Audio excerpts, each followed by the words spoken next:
రాష్ట్ర ప్రభుత్వ సలహాదారులుగా నియమితులైన మాజీ మంత్రి బోధన్ ఎమ్మెల్యే పి సుదర్శన్ రెడ్డి నివాసం అభిమానులతో కిటకిటలాడింది. నిజామాబాద్, బోధన్ నియోజకవర్గాలకు చెందిన నాయకులు, అభిమానులు ఆయనను కలిసి శాలువాతో సన్మానించి శుభాకాంక్షలు తెలిపారు.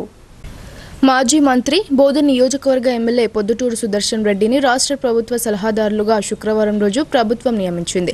దీంతో శనివారం హైదరాబాద్ జూబ్లీహిల్స్లోని సుదర్శన్ రెడ్డి నివాసం అభిమానులు, నాయకులు, కార్యకర్తలతో కిటకిటలాడింది. ఆయనను కలిసి శాలువాలతో సన్మానించి శుభాకాంక్షలు తెలిపారు. ఇదిలా ఉండగా రాష్ట్ర ప్రభుత్వ సలహాదారులుగా నియమితులైన తర్వాత సీఎం రేవంత్ రెడ్డిని ఆయన నివాసంలో మర్యాదపూర్వకంగా కలిశారు. ఈ సందర్భంగా సుదర్శన్ రెడ్డి సీఎంను శాలువాతో సన్మానించారు. అనంతరం సీఎం రేవంత్ రెడ్డి సుదర్శన్ రెడ్డిని పూల బొకే, శాలువాతో సన్మానించి శుభాకాంక్షలు తెలిపారు.